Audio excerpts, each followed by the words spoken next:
Buenos días, mi nombre es Silvana Ciardulo, soy médica especialista en diagnóstico por imágenes. En esta presentación vamos a tratar el tema del nódulo pulmonar solitario desde el punto de vista del diagnóstico por imágenes. A modo de introducción, vamos a definir el nódulo pulmonar solitario como una opacidad radiológica, redondeada u oval, que mide menos de 3 centímetros. Se encuentra rodeada de parénquima pulmonar sano, sin lograr detectar adenopatías, neumonía ni atelectasias asociadas. Generalmente las lesiones de más de 3 centímetros se definen como masas, y la mayor parte corresponden a carcinomas broncogénicos. No obstante, un nódulo pequeño puede ser un carcinoma potencialmente curable. El principal objetivo diagnóstico consiste en diferenciar los nódulos benignos de los malignos que requieran extirpación quirúrgica, para evitar los procedimientos invasivos innecesarios. El diagnóstico definitivo de todo nódulo pulmonar requiere de un estudio histológico. No obstante, el médico radiólogo juega un rol importante en los algoritmos de estudio y diagnóstico de estas lesiones, dado que actualmente se cuenta con múltiples herramientas diagnósticas para orientar al médico clínico en la toma de decisiones. Esperamos que usted, luego de ver esta presentación, sea capaz de conocer las herramientas diagnósticas útiles en el diagnóstico diferencial del nódulo pulmonar solitario, describir las características en la imagen que sugieren benignidad o malignidad de un nódulo, describir diversos criterios que puedan orientar al médico tratante en la toma de decisiones. Hemos dividido el contenido de esta presentación en 5 temas: etiología, métodos de diagnóstico, diagnóstico diferencial, algoritmo diagnóstico y conclusiones. Usted puede seleccionar el tema de su interés en las pestañas a la izquierda de la pantalla. En la evaluación inicial de un nódulo pulmonar solitario debe incluirse la historia clínica del paciente bien detallada. Al analizar las causas de nódulo pulmonar solitario encontramos que entre un 40 a un 50% resultan ser malignos, y de ellos el 75% corresponden a carcinomas broncogénicos. El 50 a 60% restante suelen ser lesiones benignas, de las cuales el 80% son procesos inflamatorios. La mayor parte de ellos granulomas asociados a tuberculosis o a enfermedades micóticas. Los amartomas son la tercera causa global de nódulo pulmonar solitario tras los granulomas y el cáncer. Los tumores metastásicos extrapulmonares representan entre un 10 y un 30% de los nódulos malignos resecados. Los más frecuentes son las metástasis de carcinoma escamoso de cabeza y cuello, adenocarcinomas de mama, riñón, colon, sarcomas y melanomas. Se deben investigar, por lo tanto, los antecedentes infecciosos, principalmente tuberculosis y otras enfermedades granulomatosas, exposiciones ambientales y fundamentalmente el antecedente de tabaquismo por la alta incidencia de carcinoma pulmonar que presentan estos pacientes. En un estudio realizado por Gould y colaboradores se evaluó la probabilidad pretest de que una lesión nodular pulmonar detectada en una radiografía de tórax fuera benigna o maligna, basándose en el modelo predeterminado de la clínica Mayo, que es el más utilizado e incluye 6 factores predictores de malignidad. 1. Edad. 2. Historia de tabaquismo. 3. Cáncer extratorácico en los últimos 5 años. 4. Tamaño del nódulo detectado. 5. Localización del nódulo en los lóbulos superiores. 6. Presencia de bordes espiculados. A los factores antes descritos se sumó como factor predictivo de malignidad el hecho de haber abandonado recientemente el cigarrillo. Los 3 primeros y el último deberán ser consignados en la historia clínica del paciente. Los demás serán discutidos en el apartado diagnóstico diferencial. En cuanto a la edad, la detección de un carcinoma broncogénico es rara antes de los 40 años, siendo más frecuente entre los 40 y los 70 años de edad. La distribución por sexo ha cambiado notablemente desde el aumento del hábito tabáquico en las mujeres, con un incremento notable entre los 60 y los 70 años. El riesgo de cáncer pulmonar aumenta en pacientes con historia de tabaquismo y es directamente proporcional al número de paquetes de cigarrillos consumidos en un año. Si bien dejar de fumar reduce el riesgo de cáncer pulmonar, este concepto es discutido por múltiples autores. Se ha establecido que su incidencia no aumenta luego de dejar de fumar. No obstante, esto no se equipara con el riesgo promedio que tienen los individuos que nunca han fumado. Otro factor de riesgo para considerar un NPS como potencialmente maligno es la historia personal de un carcinoma pulmonar previo, fibrosis pulmonar, principalmente secundaria a exposición al asbesto, o la existencia de tumores extrapulmonares. Un NPS es poco probable que sea de origen metastásico en ausencia de un cáncer primario conocido. La posibilidad de que sea una metástasis y no un tumor primitivo pulmonar es mayor en pacientes con antecedentes de melanomas, sarcomas o tumores testiculares primarios, debido a la posibilidad de metástasis únicas. En cambio, en pacientes con antecedentes de carcinoma, sobre todo escamosos en cabeza y cuello, es más probable que el nódulo pulmonar sea un tumor primitivo que una lesión secundaria. En este cuadro sintetizamos los conceptos previamente discutidos. Lo completaremos en el apartado diagnóstico diferencial con las características en imágenes que orientan hacia la etiología del nódulo pulmonar solitario. Métodos de diagnóstico.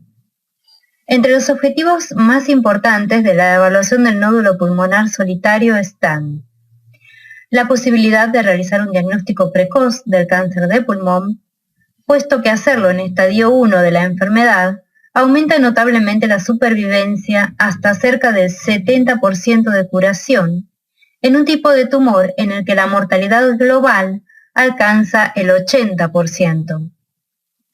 Mediante su estudio radiológico, determinar con la mayor precisión posible las posibilidades de malignidad o benignidad de la imagen, con objeto de evitar el mayor número de pruebas cruentas para el paciente.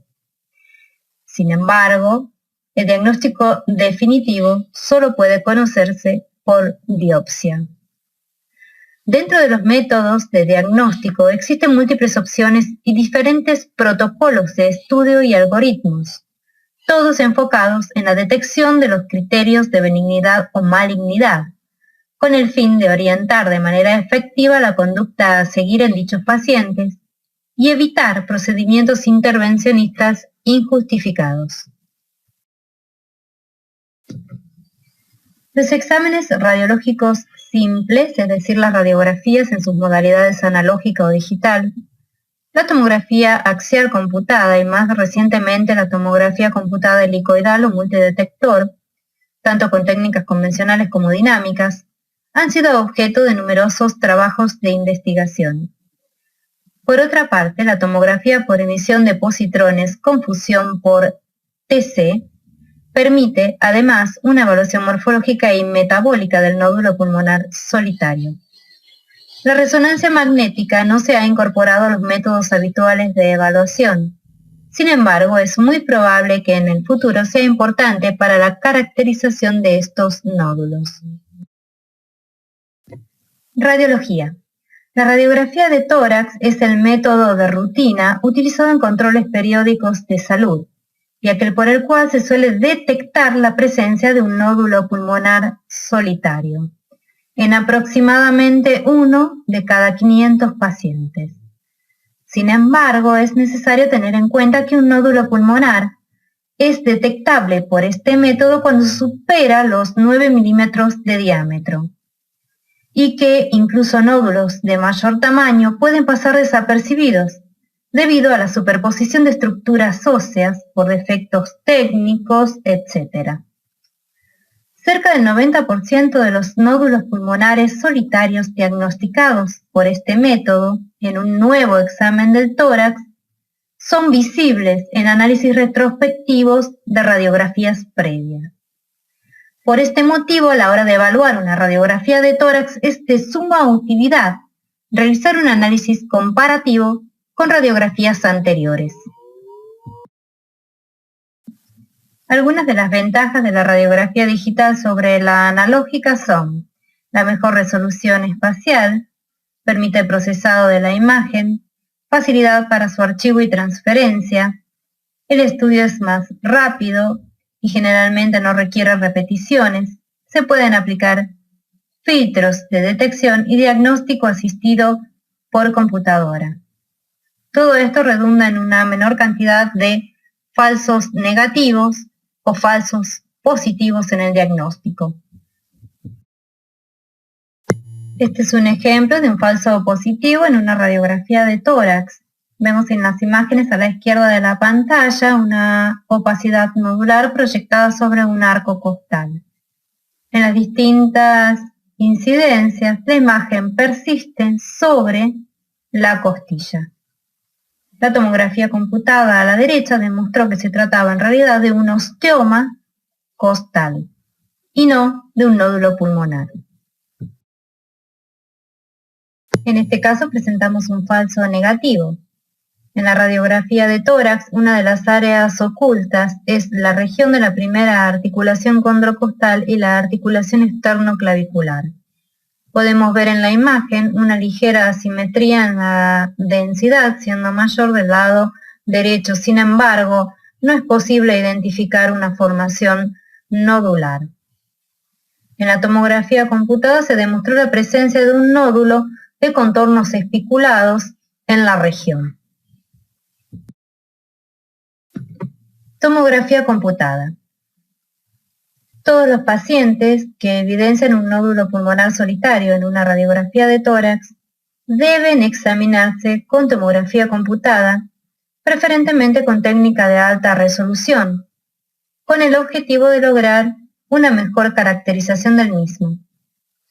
La TC permite determinar si verdaderamente la lesión es única, si se acompaña de adenomegalias, derrame pleural o nódulos satélites. Desde la incorporación de la tomografía computada multidetector en la década del 90, la detección de los nódulos pulmonares pequeños, de entre 1 y 2 milímetros de diámetro, se incrementó en forma rutinaria. La TC además permite evaluar las características morfológicas de la lesión, su densidad, tamaño, preferentemente mediante mediciones volumétricas, presencia de cavitación, broncograma aéreo u otras características que orientan a la determinación de su naturaleza benigna o maligna. Se tratan con detalle en el apartado diagnóstico diferencial.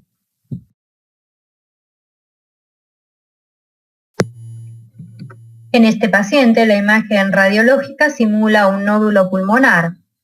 Sin embargo, en la tomografía computada vemos que se trata en realidad de una atelectasia redonda, es decir, un colapso pulmonar, secundario a un derrame pleural previo, que muestra broncograma aéreo en su interior y desplazamiento de las estructuras broncovasculares.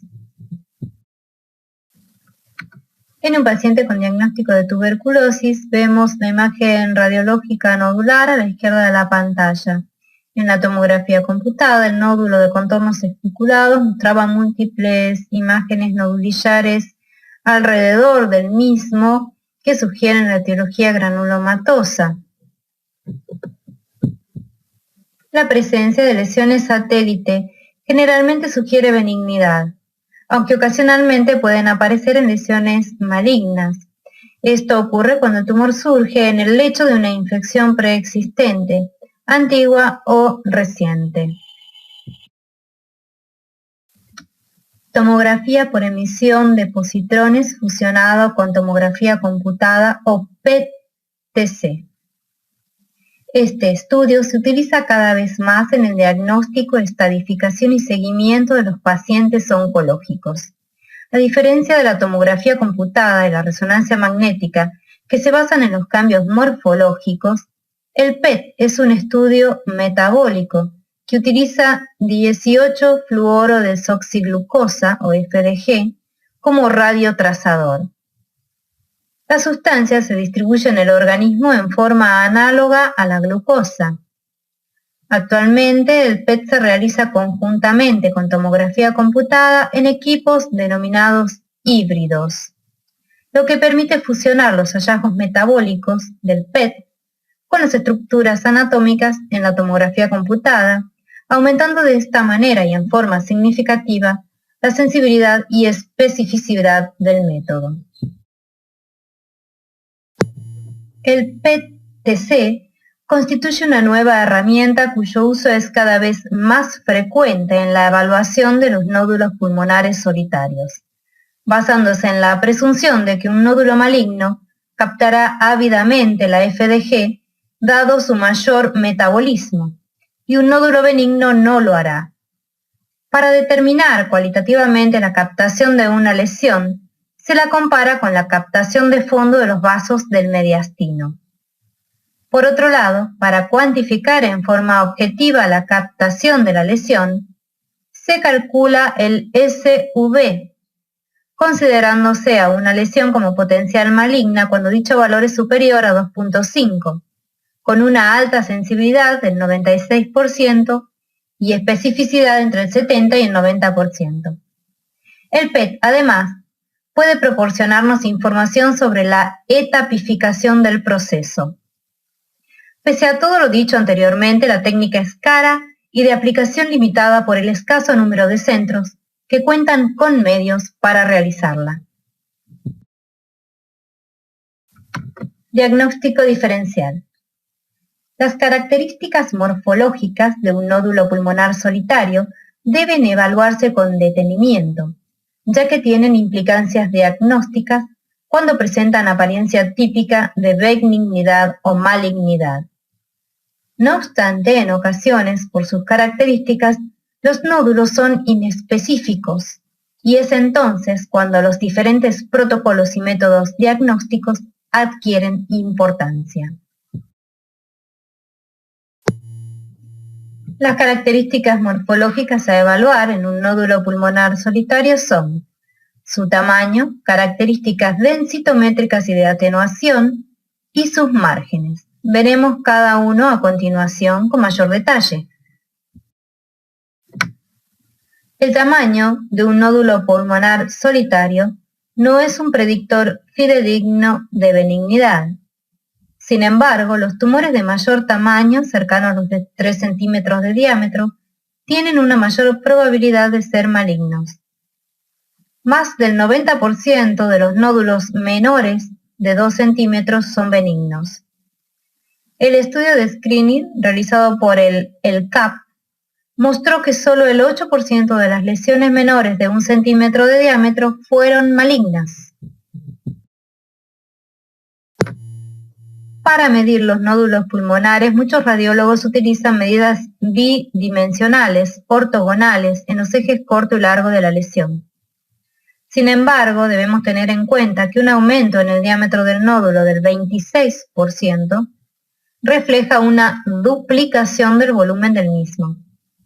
Estudios recientes demuestran que la volumetría del nódulo es más representativa del tamaño real de la lesión, lo que en futuros controles permite calcular el volumen de duplicación y evita las diferencias interobservador o intraobservador por las dificultades diagnósticas ante cambios mínimos en sus diámetros. En este caso, tomado de la literatura, un paciente que muestra una lesión nodular, la que no fuera informada en la primera radiografía, evolucionó 2 años después. Si bien el aumento del diámetro no es significativo en apariencia, es evidente un aumento de la densidad de la lesión y un crecimiento del hilio pulmonar del mismo lado, atribuible a la presencia de adenomegalias, en lo que resultó ser un carcinoma broncogénico. El patrón de crecimiento de la lesión puede estimarse cuando se tienen imágenes previas. El tiempo en que los tumores broncogénicos malignos doblan su volumen es rara vez menor a un mes o más de un año. Tradicionalmente, lesiones estables por 2 años en la radiografía de tórax han sido consideradas como benignas.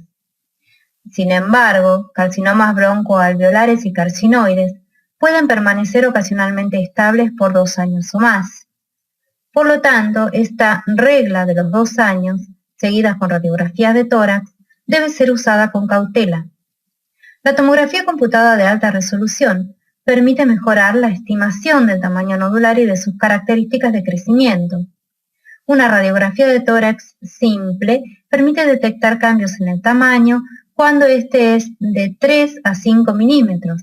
En cambio, la tomografía computada de alta resolución permite distinguir cambios de tamaño de 0,3 milímetros.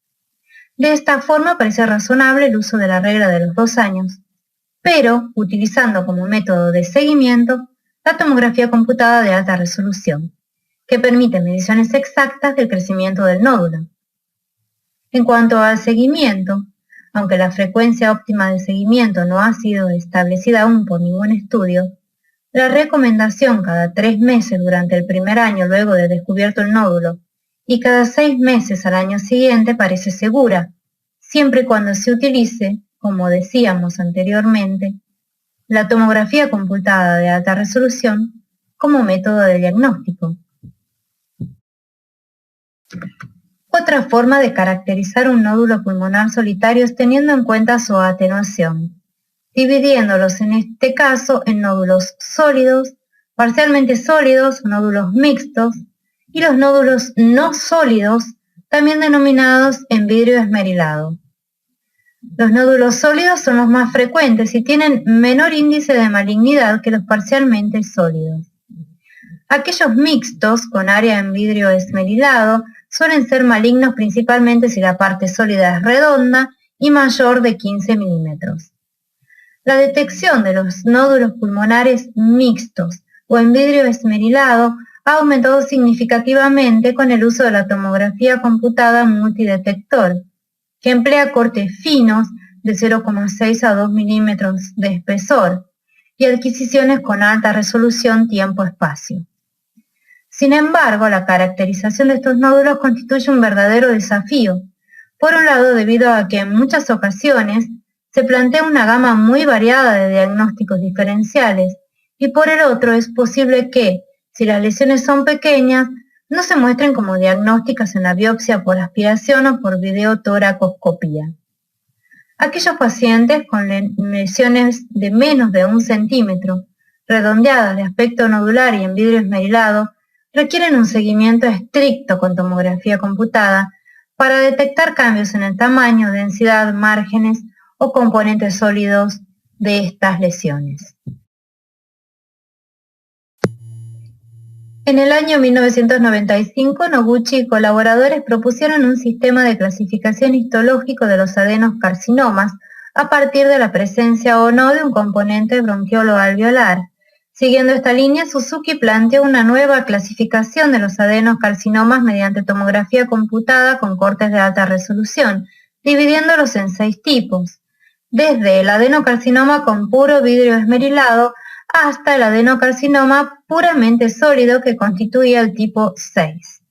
En este trabajo se demostró que los tipos 1 al 4 fueron adenocarcinomas tempranos, mínimamente invasivos y sin extensión ganglionar. Los tipos 5 y 6 mostraron extensión ganglionar y fueron considerados invasivos. Esta clasificación apoyó también en una estrategia quirúrgica diferente para estos tipos de tumores, dado que los tipos 1 al 4 se beneficiarían con una cirugía parcial limitada, mientras que el segundo grupo debería ser abordado con una cirugía con criterios oncológicos más amplios. Por otro lado, es posible que la atenuación de los nódulos pulmonares también esté alterada por la presencia de broncograma aéreo. Este hallazgo es sugestivo de malignidad y en ocasiones simula pseudocavidad. No obstante, este signo puede presentarse también en entidades como el linfoma y la neumonía organizada. Es posible que la presencia de tejido graso dentro de un nódulo pulmonar sea difícil de demostrar, o bien porque el nódulo es pequeño, o bien porque el contenido adiposo es escaso y pasa desapercibido en la tomografía computada. Sin embargo, cuando se puede demostrar la presencia de grasa, probablemente se trate de un amartoma o lipoma. En estos casos se observan bajos valores densitométricos, entre menos 40 a menos 120 unidades Hounsfield. Finalmente, es necesario recordar que las metástasis de algunos tumores, como por ejemplo los liposarcomas o carcinomas renales, pueden incluir tejido graso. En las imágenes tomadas de la literatura vemos a la izquierda la radiografía de tórax de un paciente que muestra un pequeño nódulo señalizado mediante una flecha en el ángulo costofrénico izquierdo. A la derecha vemos la exploración con tomografía computada de alta resolución, donde es evidente la atenuación grasa central, medida en menos 43 unidades Hounsfield dentro del nódulo, y fue diagnosticado como amartoma. Una de las características más importantes en la evaluación de un nódulo pulmonar solitario es la presencia o no de calcificación. Si la lesión es menor a 3 centímetros y presenta un patrón benigno de calcificación, es posible que el nódulo sea benigno, con una probabilidad cercana al 100%. Los patrones de calcificación considerados como benignos son los siguientes: nido central, laminar, palomitas de maíz y difuso. Las calcificaciones en forma de palomitas de maíz se observan en la gran mayoría de los amartomas, mientras que los demás patrones suelen verse en granulomas vinculados a secuela de tuberculosis o histoplasmosis. Las radiografías de tórax son menos sensibles que la tomografía computada para la detección de calcificaciones. Los exámenes de tomografía computada deben incluir protocolos con cortes finos y reconstrucción con ventana para partes blandas. Si se detecta un patrón benigno de calcificación en un área aproximada del 10% del nódulo, se considera una lesión potencialmente benigna y la conducta a seguir debe ser expectante. Recordemos que aproximadamente un 13% de los tumores pulmonares pueden presentar también calcificaciones. En este caso, tomado de la literatura, vemos la radiografía de tórax a la izquierda de un paciente en donde se identifica un nódulo en el lóbulo superior derecho con calcificación central. Los márgenes aparecen irregulares. A la derecha tenemos la tomografía computada, que muestra un nódulo en el lóbulo superior derecho con márgenes irregulares, que representa el carcinoma pulmonar. Está señalizado mediante una flecha negra. La calcificación vista en la radiografía es causada por un granuloma calcificado anterior al tumor, señalizado con una flecha blanca. Las calcificaciones sugestivas de malignidad son excéntricas, amorfas o lineales. Siempre se deben considerar los antecedentes clínicos del paciente, ya que existen lesiones metastásicas de sarcomas, como osteosarcomas o condrosarcomas, que adoptan un patrón de calcificación focal y denso, o nódulos enteramente calcificados que simulan lesiones benignas. También es oportuno recordar que ciertas metástasis, particularmente de tumores mucinosos, por ejemplo los originados en el colon o el ovario, pueden calcificar con un patrón de aspecto benigno. Por otro lado, es importante recordar que es posible que la atenuación de un nódulo pulmonar solitario esté alterada por la presencia de broncograma aéreo. Este hallazgo es sugestivo de malignidad y en ocasiones simula pseudocavidad. No obstante, este signo puede presentarse también en entidades como el linfoma y la neumonía organizada. Todos los nódulos, tanto benignos como malignos, pueden cavitarse. Se estima que aproximadamente un 15% de los cánceres de pulmón se cavitarán a lo largo de su evolución, principalmente si superan los 3 centímetros de diámetro. La evaluación del espesor parietal de la cavidad puede considerarse como factor predictivo de malignidad, aunque no es totalmente confiable como criterio diagnóstico para diferenciar entre un nódulo benigno y uno maligno. Un nódulo pulmonar solitario cavitado con un espesor de la pared mayor a 15 milímetros y contornos irregulares es altamente sugestivo de lesión maligna. Las lesiones benignas suelen tener menor espesor de su pared. hasta 5 milímetros aproximadamente. Mediante el contraste endovenoso y las bombas inyectoras, la tomografía computada permite evaluar el nódulo pulmonar solitario en forma dinámica. Esta técnica se basa en el concepto de que el grado de realce está directamente relacionado con la vascularización del nódulo, siendo la misma mayor en los nódulos malignos que en los benignos. Quedan excluidos en este análisis aquellos nódulos con características de benignidad, los que se encuentran totalmente calcificados, los nódulos menores de 10 milímetros de diámetro, los que presentan densidad en apariencia de vidrio esmerilado y aquellos nódulos con necrosis. Los nódulos con un realce menor a 15 unidades Hounsfield tienen un 99% de probabilidades de ser benignos, mientras que valores mayores indican una probabilidad de malignidad de 58%. El estudio de tomografía computada dinámica es sensible, con un 98% de sensibilidad, pero poco específico, con un 58%, para determinar qué tipo de lesión maligna es la que estamos estudiando, o inclusive con el fin de descartar una lesión de origen inflamatorio o infeccioso, dado que también puede mostrar tinción y ser causa de falsos positivos. En la evaluación de un nódulo pulmonar solitario, es fundamental observar atentamente los contornos, ya que este dato sugiere benignidad o malignidad de las lesiones. Existen dos patrones que son relativamente específicos para la detección de cáncer. Uno de ellos es el signo de la corona radiada, que consiste en una extensión lineal muy fina de 4 a 5 milímetros hacia afuera del nódulo, descrito en las imágenes de tomografía computada. Se homologa con la apariencia espiculada descrita en la radiografía de tórax, lo que indica que se debe realizar una evaluación por otros métodos o mediante conductas más agresivas. La presencia de bordes festoneados se asocia con una probabilidad intermedia de presentar cáncer. Lobulado sugiere crecimiento de la lesión en forma asimétrica. Por otro lado, la presencia de márgenes bien definidos indica benignidad en los 2/3 de los casos. El tercio restante presenta tumores metastásicos con contornos netos.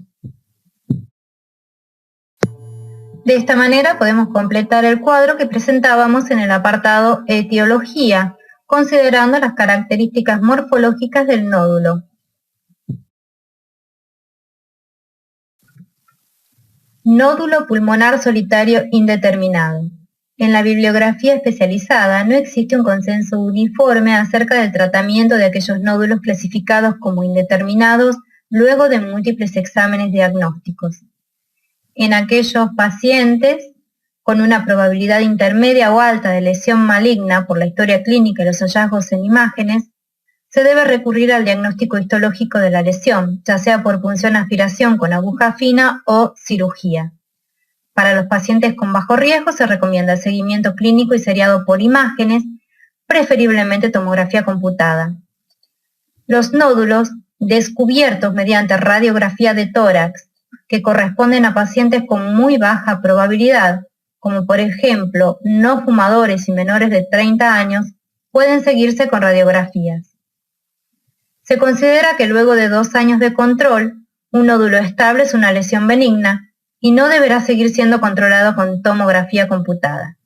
Como se mencionó anteriormente, este lapso puede ser mayor en el caso de nódulos con densidad de vidrio esmerilado, dado el lento crecimiento de algunos adenocarcinomas que pueden presentarse de esta forma. En un análisis realizado por la Clínica Mayo, donde se evaluaron las lesiones nodulares mediante tomografía computada, se informó que solo el 1% de los nódulos menores de 5 milímetros serían malignos. Por lo tanto, la conducta será el seguimiento con tomografía computada. Aquellos nódulos entre 5 y 10 milímetros con bajo riesgo de malignidad también pueden ser observados mediante tomografía computada, mientras que aquellos con moderado o alto riesgo de malignidad deberían ser biopsiados o resecados. Los nódulos mayores a 1 centímetro deben estudiarse mediante PET TC o TC dinámica a fin de determinar la conducta posterior, ya sea quirúrgica o de observación.